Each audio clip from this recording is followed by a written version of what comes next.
What is up, homies? Welcome back to yet another episode of Minecraft Therapy, where we do therapy with ourselves. Let's just get right into today's topic. Today, I want to talk to y'all about getting employed, specifically what it's like getting employed in the tech industry, because as y'all know, I went to Stanford, and, if you go to Stanford, you're probably going to get a job in CS or a related field, so I'm just going to chat about that, and then in the second half of this video, I'll talk more about, getting a job in general, and oh my god. Anyway, I want to talk about getting a job in tech and general life advice for getting a job right out of college. Let's get into it. So, getting a job in tech is pretty weird and confusing, I feel like. I didn't know that much about getting a tech job going into college, and I feel like you're just sort of expected to know how to do it. Like, no one prepares you for interviews with tech companies your freshman year. You just sort of dive right into it, and that can be scary if you don't know what to do or you don't know how to prepare for it. So hopefully in this video I can shed some light into that. Let me just say, coding interviews suck.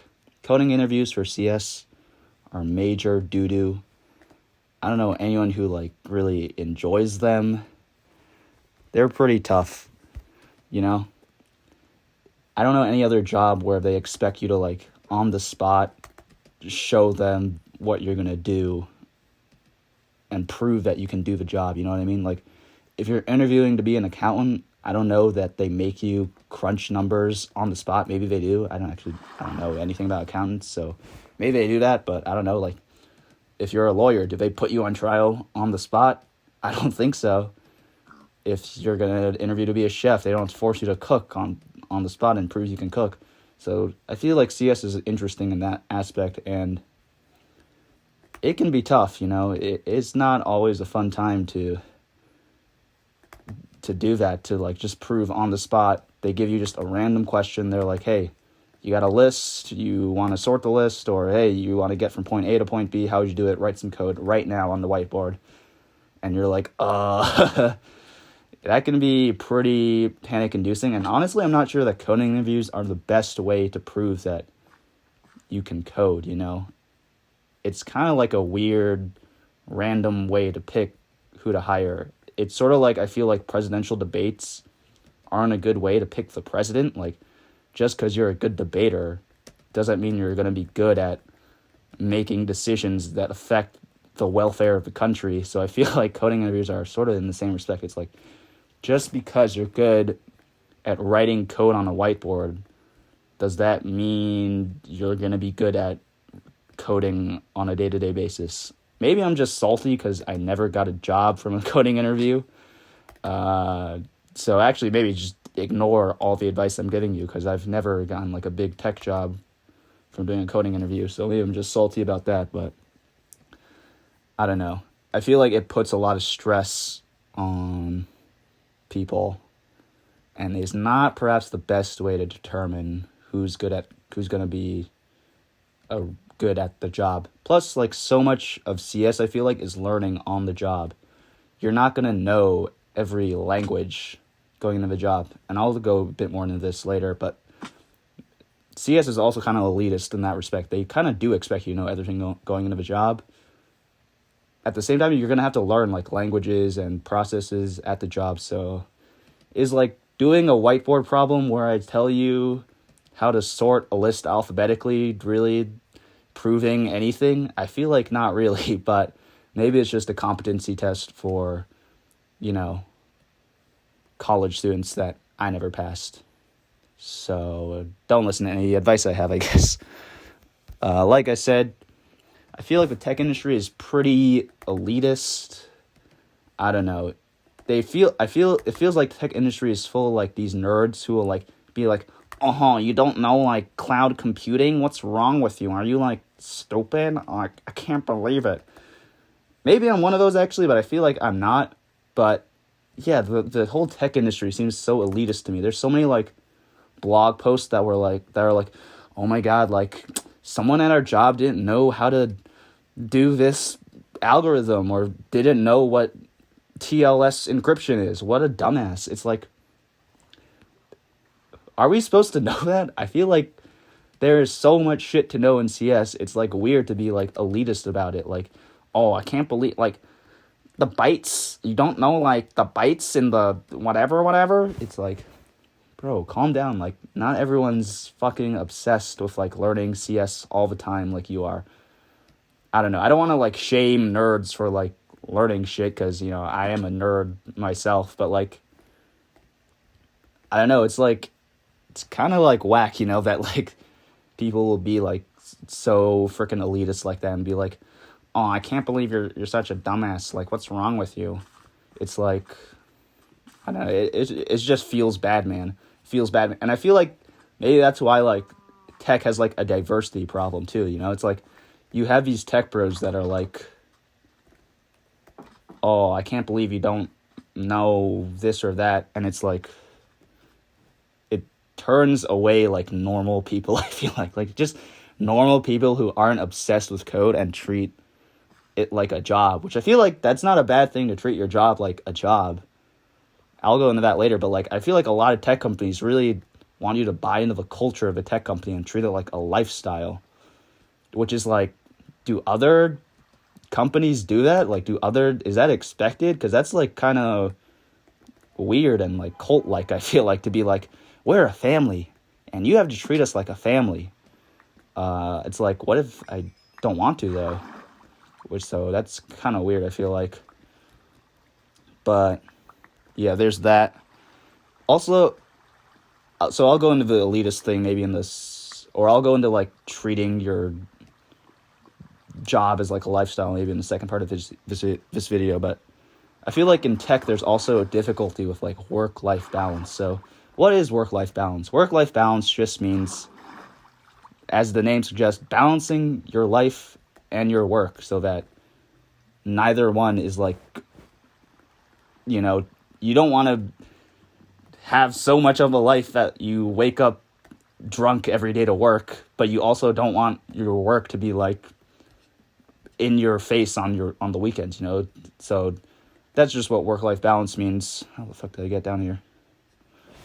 That's just what work-life balance means. And I feel like at a lot of tech companies, interestingly, like I feel like at big tech companies like Google and Facebook, the work-life balance is pretty good. Now, I've never worked at a big tech company like this, but from what I hear, it's like pretty chill at these companies. You just nap and eat food, and it's not that hard. But like at small tech companies, like startups, it's like pretty intense. Like you have to work a lot. You have to buy into the culture.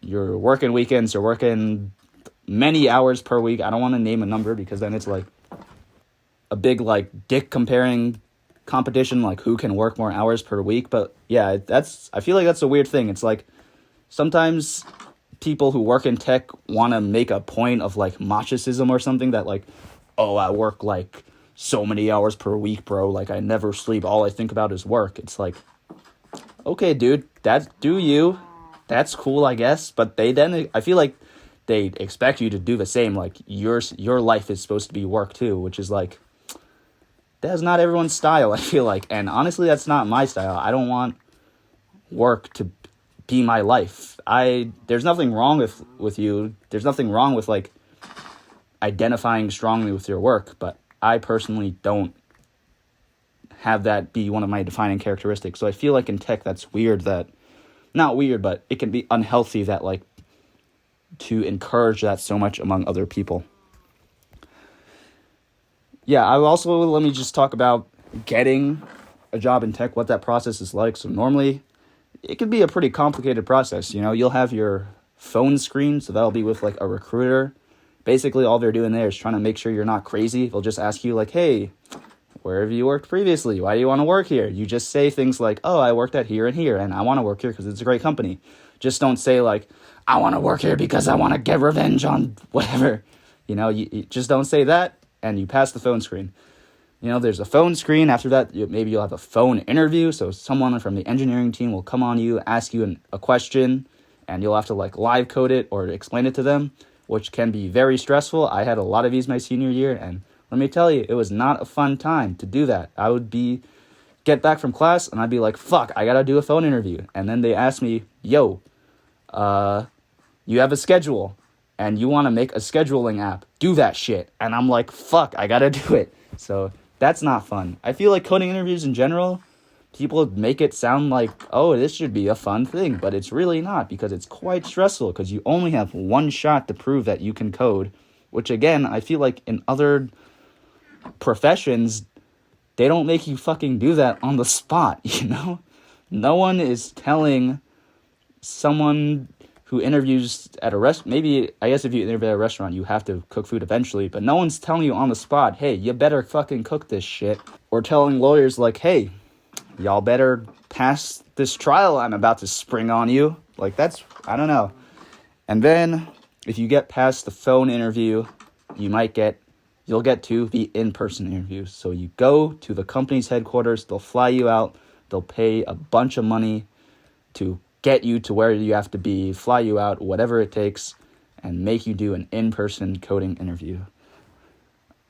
These are rough. Now, when you do these interviews, let me also say, they make you sign an NDA, which is a non-disclosure agreement, which means you cannot talk about these interviews like I am right now. Or you're not supposed to talk about them in specific detail, I guess. You can say, oh, it was a good interview or whatever, but I'm not going to name any companies so that I don't get sued, but yeah, they make you sign an NDA, and yeah, you do the interview. Honestly, I've had a few interviews at like bigger tech companies, smaller tech companies, never got a job at any of those companies, so again, take what I say with a grain of salt. If you know, I failed all my interviews, so perhaps I didn't fail all of them. I did get a job from one of the tech companies, which then I later turned down because I wanted to work on my own startup, but I'll talk about it in a later video, whatever. But yeah, the interviews are not fun, I feel like, especially in-person interviews, because again, they're putting you on the spot. And now you're not in person, you're in a room with an individual. And sometimes it honestly depends a lot on the interviewer, how that experience goes. If your interviewer is chill, you'll have a chill interview. If your interviewer is like very anal, and like I said, one of those like tech bros who's like, oh, you don't know security? What's wrong with you? Then you might have a rougher time. Yeah, I don't like coding interviews. They are rough.